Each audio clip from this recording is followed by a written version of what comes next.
Redzone TV kwoli webali kubanga okyagoberera yonna gy'osiibye ng'ate ogoberera omukutu ogwa Redzone TV naawe atanaba kubanga osubscribinga nga bulijjo nnyongera okubeera nga nkujjukiza nti kkirira wansi awo wennyini woolaba ekigambo subscribe kikwateko kwata kade aka notification abere nga tomisinga nsonga yonna oluvannyuma lw'okubeera nti abakulu mu poliisi bayimirizza oba balemesezza oba batataaganyiza entambula za Robert Kyagulanyi Ssentamu ne ttiimu eya National Unity Platform mweno resume eya countrywide tour ey'omulundi ogwokubiri oba kyoyinza okuyita phase ey'okubiri phase 2 kakati tubadde tukedde ku makya olunaku olwaleero nga tugenda mu district ey'Ebundibujjo ng'era bwe mwakitegedde ng'era bwe mukirabye bwe tutetenkanyiza kyonna ekisoboka okulaba nga tugezaako okubeera nga tukuweereza mu ngeri yonna esoboka. Gwe ampuliriza ku mukutu ogwa Redzone TV njagala okutegeeza nti ng'oggyeko abasajja okusomba bokisi ne bokisi za tiya gas, ng'oggyeko abasajja okuleeta emmundu ziri zikase piki,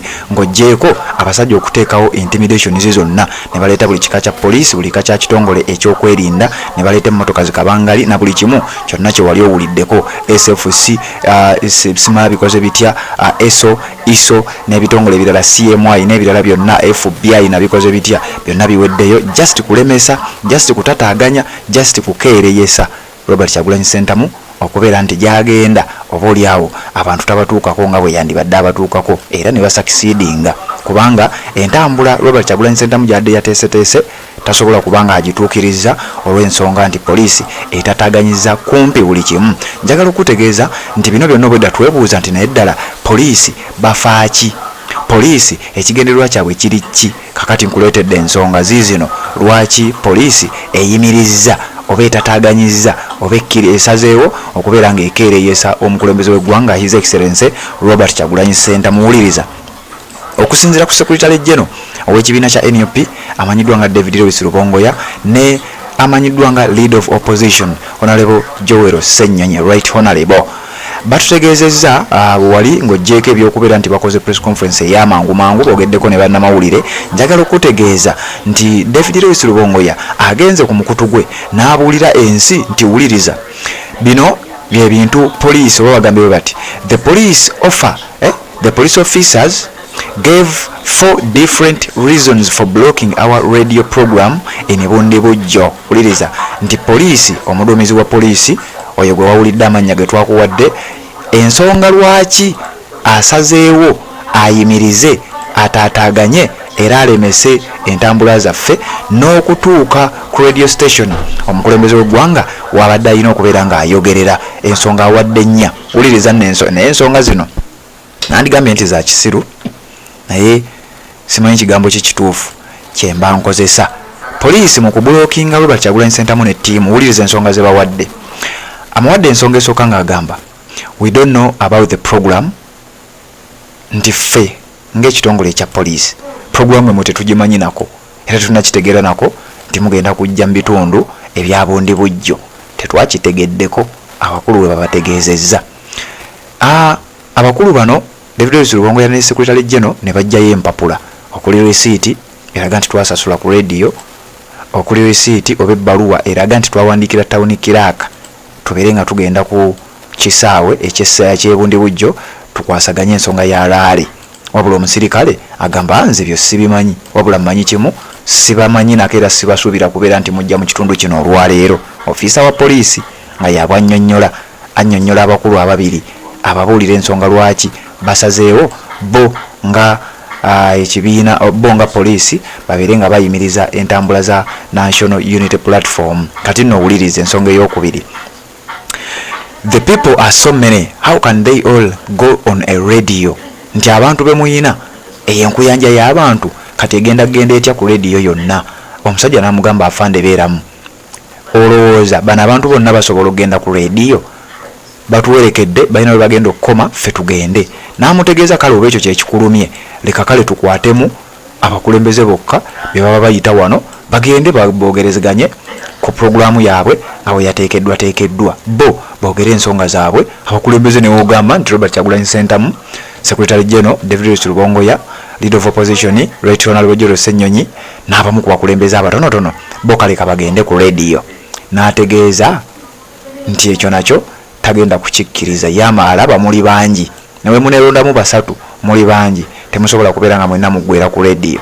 Oliriza no Kyavala agambye noonyeza ekigambo ekituufu kyenyinza okukozesa ku nsonga poliisi zeewadde. Kati wuliriza ensonga endala oseke.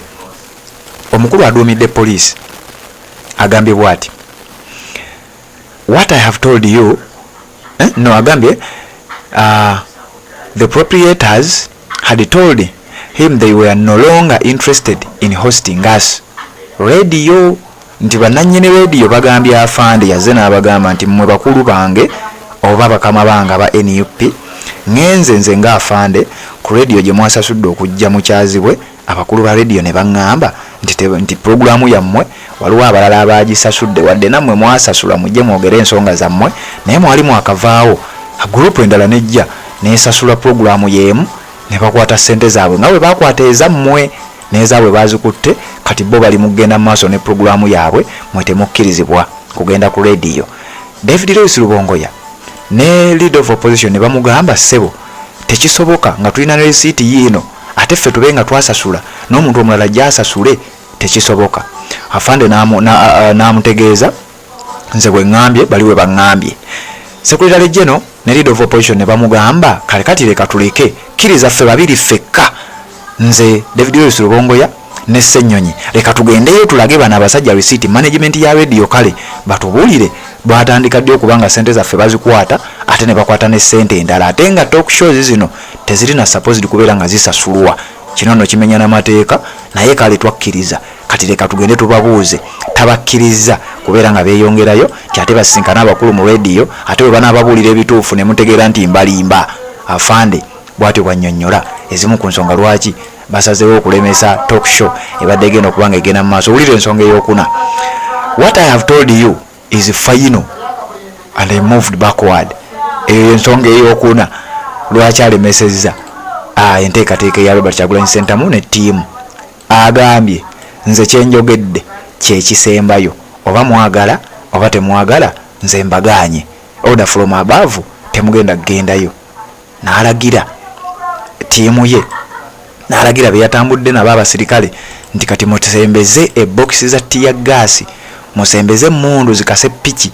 Bano we bagerezaako okugamba nti kati ffe tuwalidde tugenda kweyongerayo tugende tusinkane radio station tulabe ekiddako musumulule tiya gaasi gwe batalabanga nako tusooke tubakuba omukka ogubalagala bajja kudda e Kampala e Makerere Kavule nga tebakikkiriza nti ffe tukibakoze. Bwe bityo nno we bitambudde.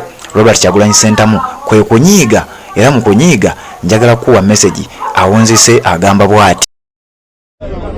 Okukopa kyebalaba abavubuka b'e Kenya kyebakola okwekalakaasa mu ddembe, okugaana amateeka agabanyigiriza n'okusindikiriza abakulembeze baabwe okukola okusalawo okuyamba ensi. Era tuyozayoza abavubuka b'e Kenya. Abavubuka b'e Uganda balina okulaba nti abavubuka b'e Kenya bwe balemeddeko pulezidenti w'e Kenya yakoze enkyukakyuka ez'omuggundu. Omusolo gwe bali babateekako baaguganye era ne pulezidenti waabwe n'agugoba. Ekyokubiri, pulezidenti waabwe yagobye kabineti yonna magomaanyi g'abantu yeyo enkyukakyuka esobola okubeerawo nga tewali kuyiwa musaayi wabula abantu nga bataddewo amaanyi nga beekalakasiza mu ddembe. Era twongera okunga abavubuka b'e Uganda tezino ensonga temuzirekera abakulembeze tusobola okukolako paati yaffe ne tulabisa obukozi bw'ebikolobero n'obumenyi bw'amateeka obuliwo ne tugenda ne bweru w'eggwanga ne tumekinga sure tooki z'ensi yonna zitunudde mu ggwanga naye mwe abavubuka b'eggwanga. Assalamu alaikum warahmatullahi wabarakatu. Amannya n'eddoboozi Haji Abudu, omusomi w'edduwa. Nkola ku nsonga ez'enjawulo, emirimu nga gikutataganyeko, ebyenfuna byo nga bidobonkanye, ne oba oli bweru wa ggwanga emirimu gyakucankalanako. Jangu kusomere ku dduwa. Okuva edda nedda edduwa zaabaawo, edduwa zisomibwa, omuntu n'oterezebwa mu mbeera yonna ebadde ekusibyeko akanyaaga. Nina ekyoto kyensobola okukumira wadde oli bweru wa ggwanga nga toli kumpi wano n'ofuna omukisa ogwo nawe n'osomerwako ku dduwa nga nkuteddeko n'akabaani. Allah ajja kukusaasira, ajja kukwanukula. Kuba ku nnamba yange y'essimu 075 2 44 71 ne ku WhatsApp kwendi mpereza obubaka sobolo okuyamba. Assalamu alaikum warahmatullahi wabarakatuh.